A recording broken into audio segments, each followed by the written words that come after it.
Pour les pluies exceptionnelles qui ont impacté la Guyane entre février et mars 2022.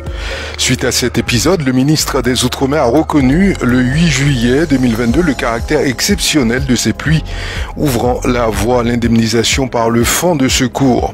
Le préfet de la Guyane a reconnu le caractère de calamité agricole par arrêté le 4 août 2022 sur 17 communes du territoire.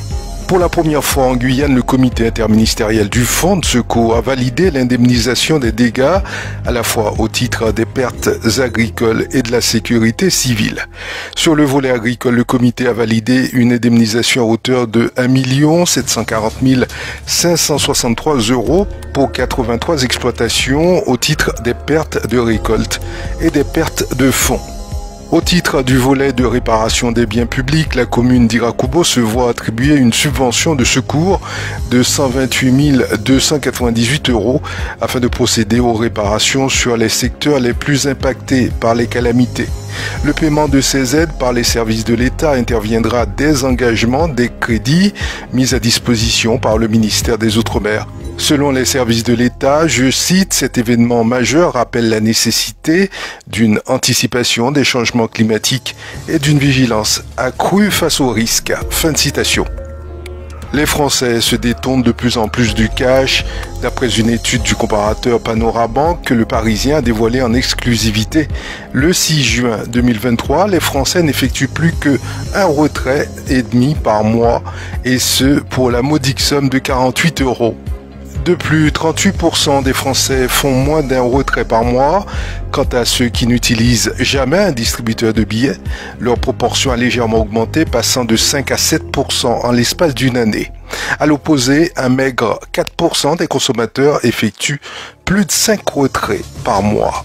En revanche, le paiement par smartphone est de plus en plus populaire, bien qu'il y ait une fracture générationnelle. Aujourd'hui, 23% des Français utilisent leur smartphone pour effectuer des paiements, alors que cette proportion était de 19% en 2022. Les applications Apple Pay et Google Pay font bien sûr les pièces maîtresses de cette tendance. Après une inflation qui dépasse toujours les 5% en France, la question du juste salaire est centrale. S'il est difficile de déclarer qui doit être payé, combien et pourquoi, les salariés semblent convaincus de ne pas être assez rémunérés. C'est ce qui ressort de l'étude People at Work 2023 de ADP, spécialiste des logiciels RH et de gestion de paye. Les Français sont même parmi les moins contents de leur salaire au monde. Menée sur 17 pays, l'étude dévoile que les Français sont largement insatisfaits de leur salaire. Seulement 26% des interrogés le jugent juste. Le mécontentement reste le plus répandu. Les salariés de France estiment mal payés. 54% des interrogés jugent leur salaire trop bas. Une sensation qui touche plus les femmes que les hommes, ce qui peut s'expliquer par les inégalités salariales toujours élevées dans l'Hexagone. Dans le détail, selon l'étude publiée par ADP début juin 2023, 6 femmes sur 10 estiment leur salaire trop bas, soit 61%. Chez les hommes, c'est la moitié qui a cette même sensation, 49%. Autre enseignement de l'étude ADP qui risque de ne pas aider l'image des Français qui râlent tout le temps, la part de salariés qui jugent être sous-payés parmi les plus élevés de l'ensemble des 17 pays sur lesquels porte la recherche. Seuls les Canadiens et les Britanniques sont plus nombreux à se dire mal payés. Les Chinois, de leur côté, sont les plus contents de leur salaire. Moins de 4 sur 10 le jugent insuffisant, soit 38%. Les ménages qui ont un projet immobilier vont devoir se préparer. La hausse des taux des crédits immobiliers est loin d'être terminée. L'une des décisions du CNR Logement va en effet permettre aux banques de poursuivre l'augmentation des taux. Conséquence, le pouvoir d'achat va baisser et les crédits coûteront de plus en plus cher. L'augmentation rapide des taux de crédit immobilier depuis début 2023 est liée à deux facteurs. D'un côté, le changement de politique monétaire de la Banque Centrale Européenne. Cette dernière a relevé ses taux directeurs pour tenter de tacler l'inflation et les établissements de prêt se sont retrouvés contraints d'augmenter les taux qu'ils appliquaient à leurs clients.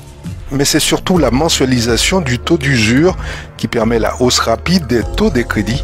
Elle a été décidée au 1er février 2023 pour que le taux d'usure taux maximal auquel les établissements de prêt peuvent accorder le crédit ne bloque pas les dossiers.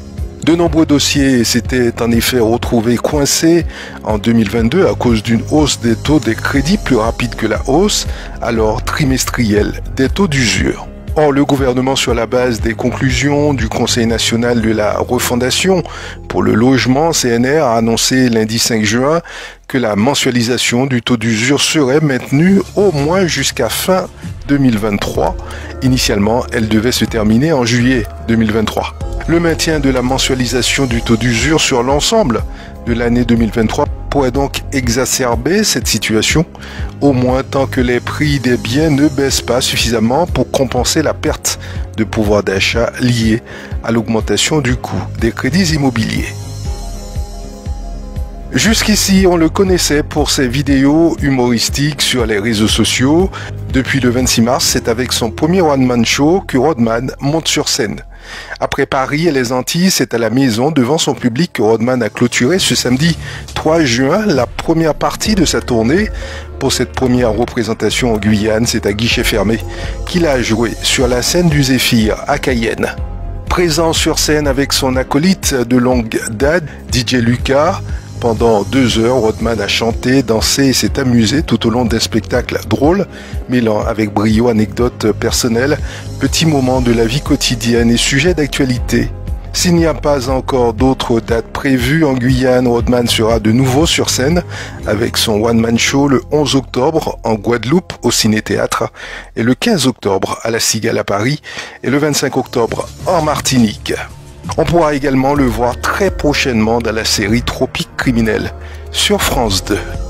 C'est la fin de ce flash, je vous remercie de l'avoir suivi. J'aurai le plaisir de vous retrouver demain sur Radio Mayori Campus.